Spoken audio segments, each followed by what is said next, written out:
Okay, so the last little bit of today's lecture. Um, so point number 6, Hal and the base string of humility. So after the Gad's Hill robbery, all of them are supposed to meet at this tavern. And well, okay, so I think of this scene as, I mean, really a critical turning point or kind of a linchpin for what happens in the play. There's a lot of stuff that's going to happen here. So the first thing that happens before they're waiting for Falstaff to show up, and Hal and his friend who was in on the prank that they played on Falstaff, um, they they play this little joke on a serving man in the tavern called Francis. Okay, so a couple things happen here. So first, Hal gives a monologue about what he's been doing with his time while they're waiting for Falstaff to show up, and he says that he has.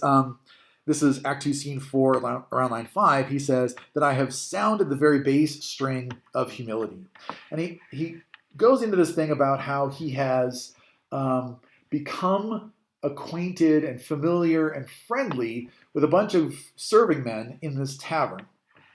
And so one way of seeing this long discussion here about how he knows like the drinking games that they play and how they do their drinking and how they do their pissing, and various other kinds of more kind of bodily sorts of functions and so on, but that it has made him their friend, right? That he has won their loyalty. And of course, on the one hand, right, this is the kind of thing that King Henry IV is going to be lecturing Hal about in Act 3, Scene 2, right? He's going to say, "What are you doing, wasting your time in the tavern instead of trying to build up a network of powerful individuals here at the court?" But I mean, one of the things is that he becomes kind of famous for having the common touch, right? He knows what people are like. And of course, as we have talked about, there's the fact that Henry IV himself, before he became king, had the common touch too. So it's not completely unheard of for Hal to be doing this. But in any case, one of the things that happens here is that he seems to be kind of building up a rapport with just the kind of the people who are going to be his subjects. Of course, at the same time, there's this kind of very cynical thing, right? They play this joke, and the joke is, I think it's kind of hard to imagine without actually seeing it performed. But basically, they're at a busy tavern, and Francis, the guy who's bringing beers to everybody, he's constantly being called to different parts of the tavern to kind of bring this guy a beer, bring that guy a beer, and he has to say, because he doesn't want to offend Hal. Hal's the Prince of England, right? I mean, the Prince of Wales. He's going to be king, and so he wants to not offend Hal, and so he keeps putting everybody off. Anon, I'll be there in a second. I'll be there in a second. But the joke is that because he keeps saying, "I'll be there in just a second, just a second, just a second," anon. Anon really means more along the lines of immediately, like right now. I'll be there right now. Just give me a second. I'll be there right now.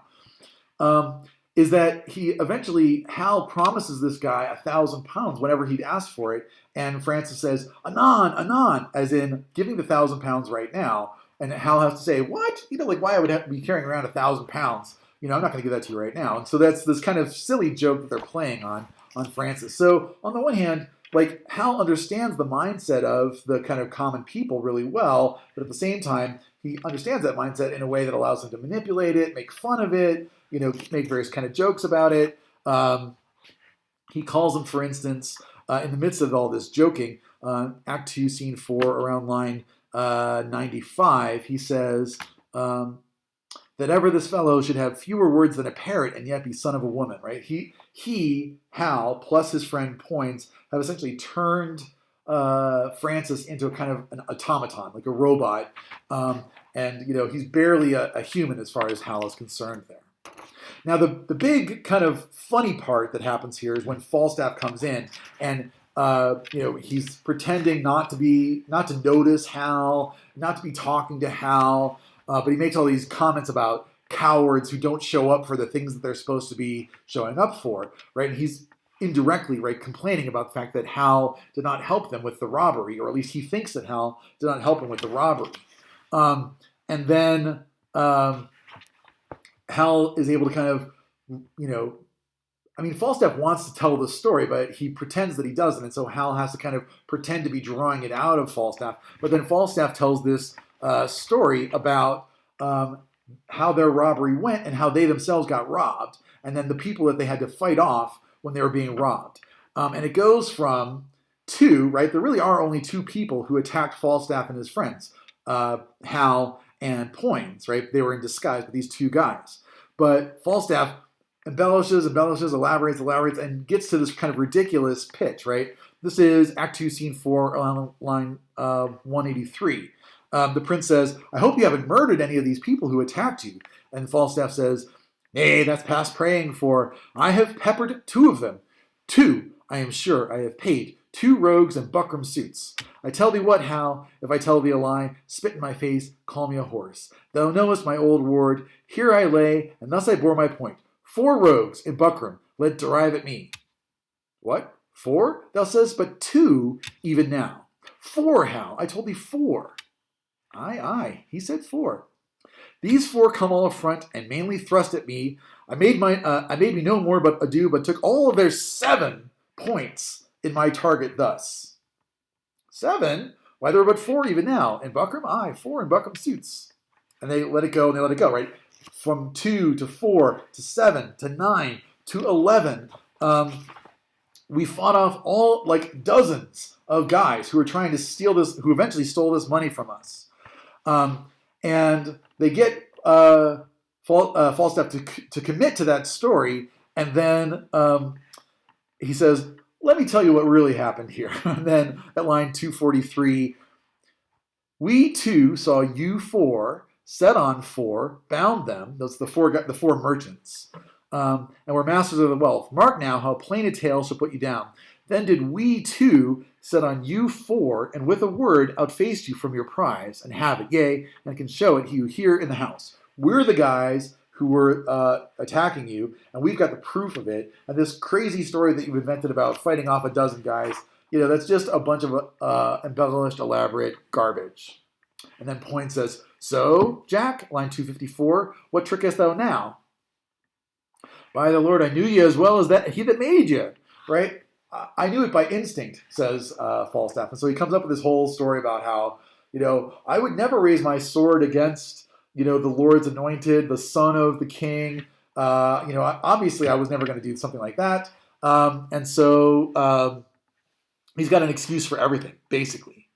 He says, well, now that we're all friends again, let's get that money together and we'll start spending it. Now, one of the kind of cynical things about Hal, right, is that he's not, he's willing to kind of do these, well, it's not cynical. One of the things that Hal's willing to do, right, is he participates in these crimes. He does these things that look like they're going to ruin his reputation, but he's trying to be in control of them at the same time, right? I'm calling it a kind of a controlled muddying of his reputation. And so even though he has participated in this robbery, he's going to give all the money back to the people who were robbed, and luckily they were not harmed, and that's more or less going to kind of like calm the waters. So he can do these things without real consequence. And that's an important aspect of Hal's character, is that he wants to do things that are not going to basically cost him anything. And then this is my 7th and final point for today, metadrama. And I'm going to pick up on this point again, I think, in the next lecture, because I'm not going to have too much more time to talk here.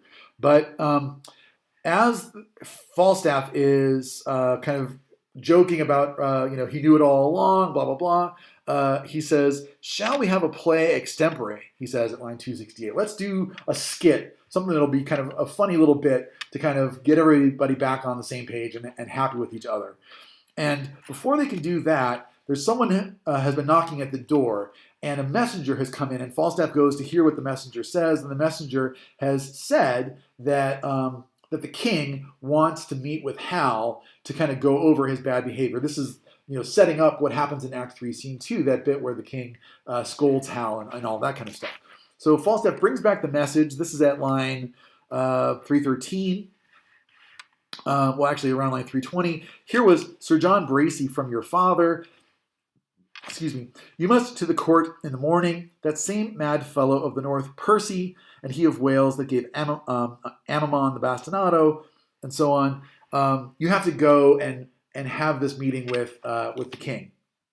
And then Falstaff says, if you're going to have to do this, I think you should practice. So let's have a little skit here, and we can practice what you're going to do when the king starts scolding you. So this is at line 360, Act 2, Scene 4, line 360. Well, thou wilt be horribly chid tomorrow when thou comest to thy father. If thou love me, practice an answer.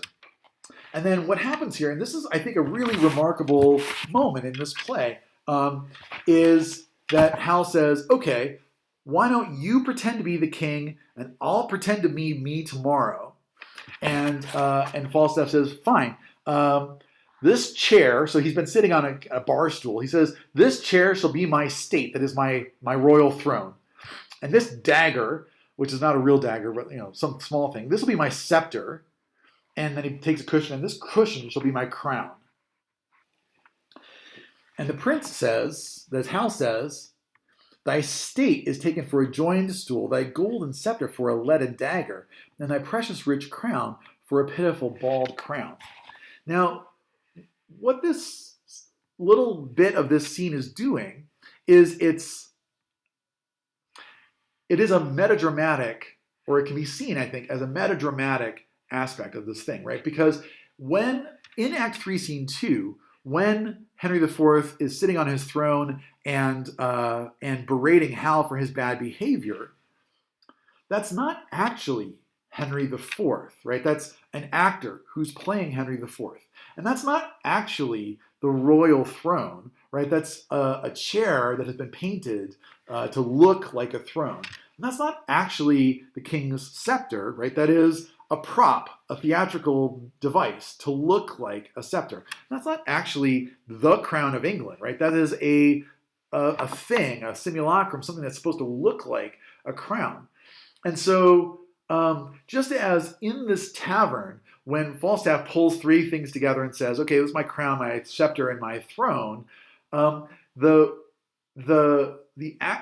throne that this play uses in Act 3, Scene 2, and the scepter that it uses in 3-2, and the crown that it uses in 3-2, they're a lot more like the stool, the cushion, and the dagger than they are like the actual, or are they? I mean, that's the kind of the problem. Are they more like the real crown, the real scepter, and the real throne that the kings of England use, that Elizabeth has in her throne room right there? Or are they more like the bar stool, the cushion, and the dagger? Because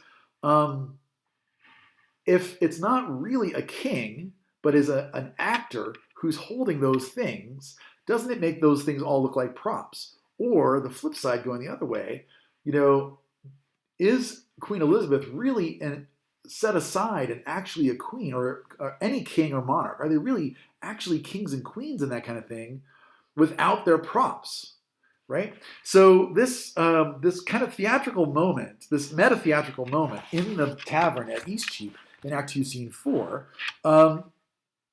really sets up the idea of wondering, what is it that constitutes royalty? What is it that constitutes, why we recognize someone as being a monarch and giving them authority and deference and all those other kinds of things? Okay, I'm going to stop there, and at our next lecture, I'll pick up this bit, Act 2, Scene 4, just for a couple minutes to kind of look at the exchange between Falstaff and Hal as they kind of change roles about who's the king and who's the prince and that kind of thing. We'll use that as our kind of starting off point. And the focus for the next and basically the final lecture on this play will be looking at the kind of the high plot, right? The one involving the rebels and monarchy and that kind of thing, and not as much about the stuff on Eastcheap and that kind of thing. So that'll be the focus of our lecture next time. Now, on this coming Thursday, that is 2 days from now, I would not normally, if everything were back to the way they were, I was going to be out of town at a conference. And so I'm not expecting anybody to participate in the lecture on this coming Thursday.